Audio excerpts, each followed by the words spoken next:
Kemudian nisannya, Habib Lutfi paling benci kalau orang ada makam kemudian dirubrak, nisannya dibuang, kemudian batu batanya dihilangkan, paling benci malah. Karena itu situsnya. Habib Lutfi tahu.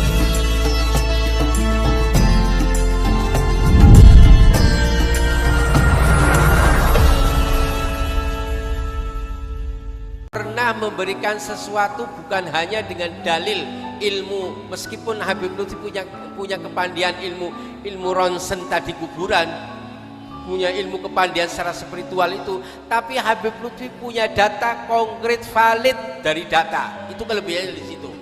Saya belajar dari beliau ketika melihat sebuah makam, ini makam, di situ ada apa situsnya, mulai dari pohon, jenis pohonnya apa, pohonnya jati, pohonnya kayu apa, mendelingnya ke ukuran batangnya seberapa, itu Habib Lutfi tahu, punya ilmunya. Nanti ilmu itu tolak ukur itu ilmu kayunya bisa diketahui bahwa itu makam itu sudah berapa tahun. Kemudian nisannya, Habib Lutfi paling benci kalau orang ada makam kemudian dirubrak, nisannya dibuang, kemudian batu batanya dihilangkan, paling benci malah. Karena itu situsnya. Habib Lutfi tahu itu nisannya, jenis nisannya apa, terbuat dari apa, polanya bagaimana, gambarnya apa, itu punya situs di situ, nggak sembarangan terus, enggak. Kemudian batu batanya, jenisnya apa, tahun berapa, itu semua ada. Setelah itu Habib Lutfi punya catatan sejarah. Saya menyaksikan beberapa kali. Beliau ini punya buku yang Anda nggak ketahui.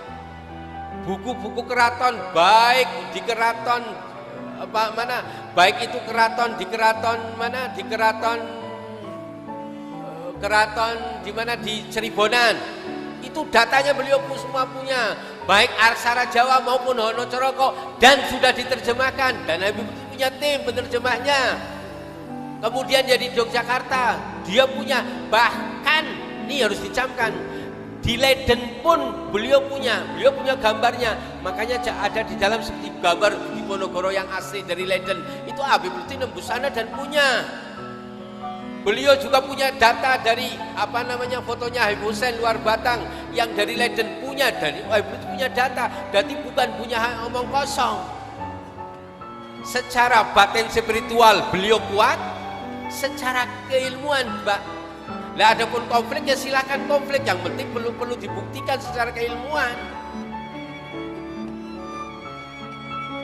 Dan harapan kami itu karena apa? Karena itu adalah punya kepentingan, nggak mungkin. Itu tokoh intelektual NU, kenapa dia punya kepentingan di situ? Kalau enggak, monggo dijelaskan secara keilmuan, nggak bisa. Kalau konflik masyarakat di Pemalang kasusnya sama. Awal mula memang kayak gitu, karena itu sudah menjadi keyakinan orang situ.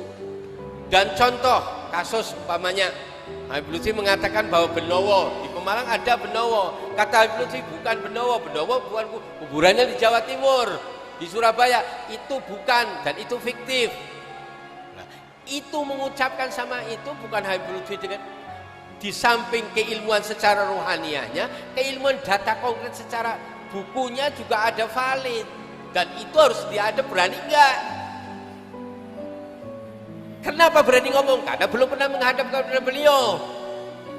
Nanti kalau sudah menghadap, tahu dalam bukunya ada, baru dia delongok. Enggih. Dan Habib Lutfi kalau tidak tahu tidak mungkin memberikan fatwa. Mesti akan mengatakan tidak tahu, Bu. Dan itu Habib Lutfi gitu. Enggak seperti kita, enggak tahu kadang sok tahu. Kalau beliau enggak ya enggak. Ya coba nanti, coba ambil tanahnya, coba nanti dicari sama beliau, dan beliau punya data. Itu yang penting, itu yang harus dipahami. Habib Lutfi itu bukan ilmunya ilmu seperti orang yang mengkritisi, dianggapnya mereka ini Habib Lutfi tidak punya referensi. Loh, yang bisa masuk perpustakaan inti keraton Cirebon, keraton Jogja itu Habib Lutfi. Mereka tidak bisa. Bahkan Nyuwun Sewu, Habib Lutfi lebih tahu dari orang keraton itu sendiri. Saya nyaksikan Saya nderakan beliau di dalam keraton ketika acara di dalam loh, ini di rumahnya nih. Fotonya Hamengkubuwono lengkap. Ini penjaga keraton, kiainya keraton sama Habib Lutfi lebih tahu. Iki gon ini. Semua dari mana Habib Lutfi tahu? Nah, karena dia tidak coba, dia klarifikasi. Yang bikin rumit mestinya dia sebagai tokoh, Bismillahirrahmanirrahim. Assalamualaikum warahmatullahi wabarakatuh. Waalaikumsalam warahmatullahi wabarakatuh.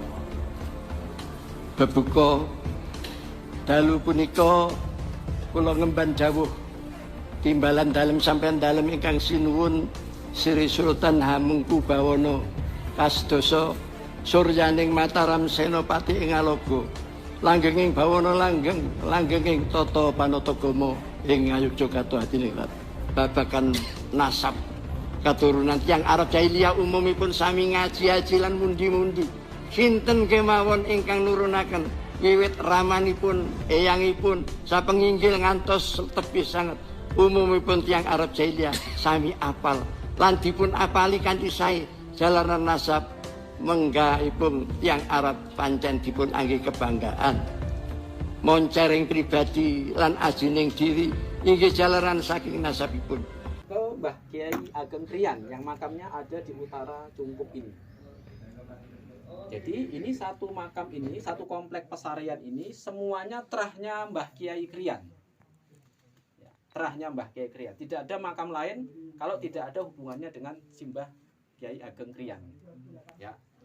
Sehingga di dalam catatan sejarah nanti beliau disebutkan dimakamkan di Jejeran pada jam 10 malam setelah kejadian Perang Sepehi 20 Juni 1812.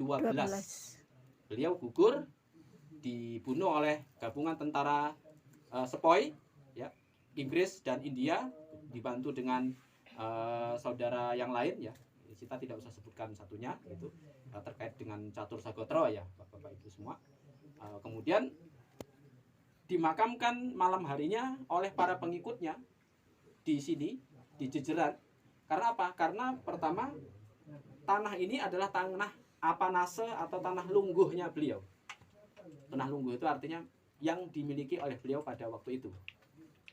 Kemudian yang kedua lebih penting lagi daripada sekedar pemilikan tanah. Yang kedua karena leluhurnya dimakamkan di sini. Sehingga beliau dimakamkan di sini, KRT Sumodiningrat. Ya. Dan beliau kemudian ketika malam harinya itu dikuburkan di sini oleh para pengikutnya malam hari. Ya. Ini tercatat di Serat Salasilah Luluhur Ingka Danurjan Salinan tahun 1899. Jadi kurang lebih sekitar dari 1812 kejadian Sepehi, sekitar berapa puluh tahun nanti silakan jumlahkan sendiri. Cerita yang paling kuat yang menerangkan bahwa beliau meninggal ketika peristiwa Sepehi ada di Babat Sepehi karangan Pangeran Mangkudiningrat. Ya, ada bukunya. Ya, kalau ada yang tidak bisa bahasa aksara Jawa, pengalih aksara. Nah, ini udah dialih aksarakan. Babat Sepehi ditulis oleh Pangeran Mangkudiningrat. Pangeran Mangkudiningrat itu adalah anaknya Sultan HB2. Jadi iparnya Tumenggung Sumodiningrat. Sumodiningrat ini adalah menantunya HB2. Istrinya bernama Gusti Kanjeng Ratu Bendoro. Anaknya GKR Gedaton, Gusti Kanjeng Ratu Gedaton. Nah, di Babat Sepehi ini dijelaskan, ini karya ini selesai belum setahun setelah peristiwa Sepehi. Peristiwa Sepehi 20 Juni 1812. Babat Sepehi ini selesai ditulis bulan Maret 1813. Jadi belum setahun kejadian. Jadi ini sumber primer dalam ilmu sejarah kalau ingin membahas tentang KRT Sumodiningrat. Ya. Yang kedua ada Babat Panular. Ditulis oleh Pangeran Aryao Panular, pamannya Pangeran Diponegoro kalau nggak salah ya Pak ya. Ini mohon diingatkan kalau saya salah ya. Babat Panular ini menceritakan bahwa memang Tumenggung Sumodiningrat dimakamkan di Jejeran. Babat Panular ini selesainya bulan Oktober 1815. Diselisih 3 tahun dari peristiwa Perang Sepehi. Jadi sumber-sumber yang menyebutkan bahwa KRT Sumodiningrat dimakamkan di Jejeran adalah sumber-sumber primer di dalam sejarah. Ya. Bersama kita hari ini juga hadir akademisi yang menulis tentang peristiwa SPEI, itu ada Bapak Dr. Lilik Suharmaji di belakang kita. Beliau menulis banyak tentang SPEI.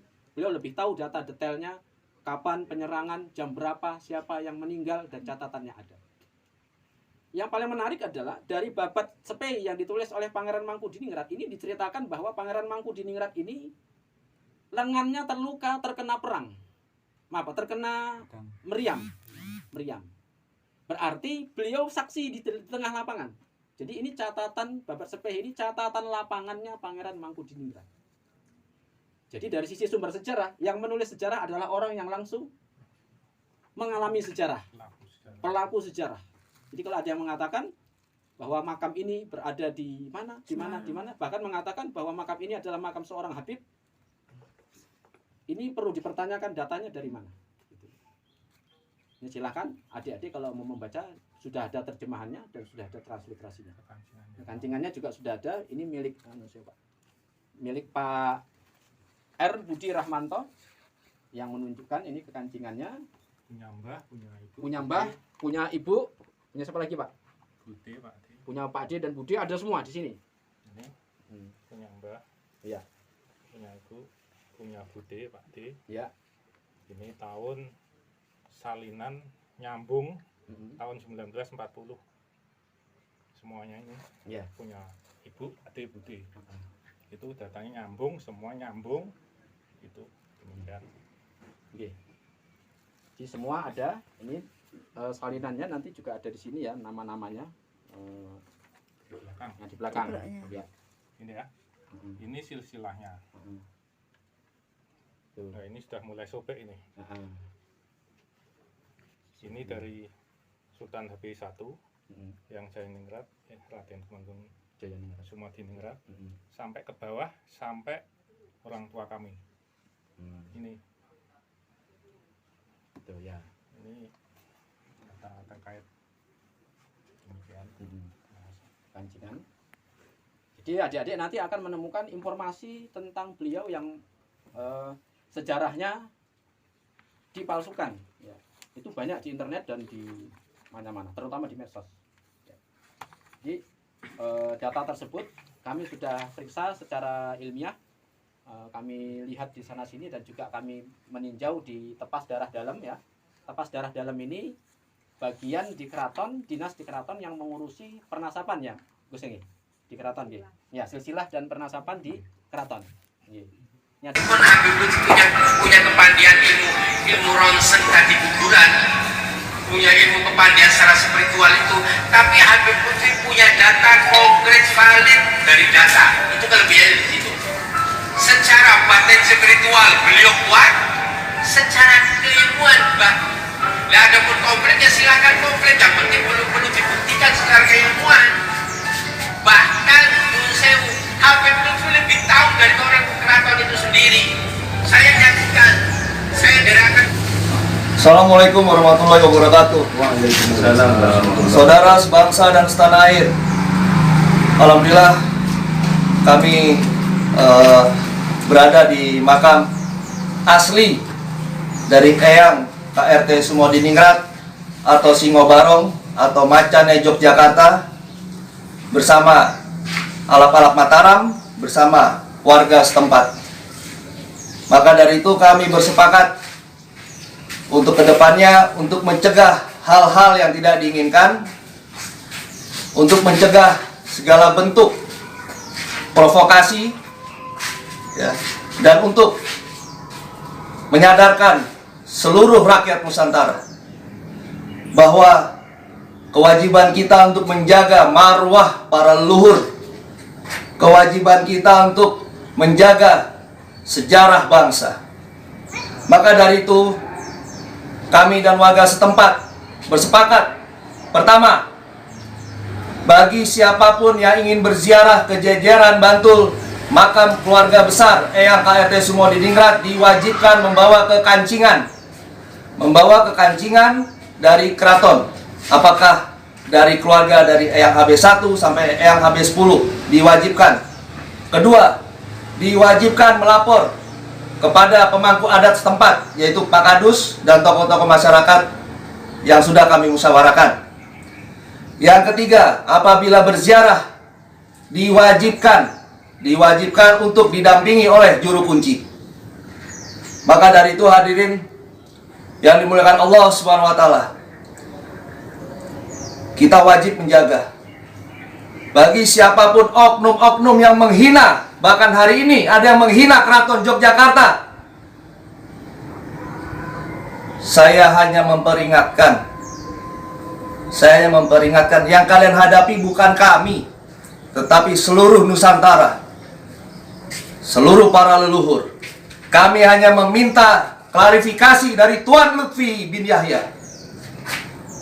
Kalau memang benar mereka keluarga dari kami, tunjukkan buktinya. Tapi kalau tidak benar, kami menuntut permintaan maaf secara publik ke seluruh Nusantara. Ini bukan rekayasa, tetapi makam leluhur kami dibuat palsu. Sejarah leluhur kami dibuat palsu. Diucapkan oleh Tuan Lutfi bin Yahya di haul-haul KRT Sumodiningrat yang diakui sebagai Habib Hasan bin Toha bin Yahya. Maka dari itu kami meminta klarifikasinya. Monggo, kalau memang benar alhamdulillah, berarti aku punya sedulur, saudara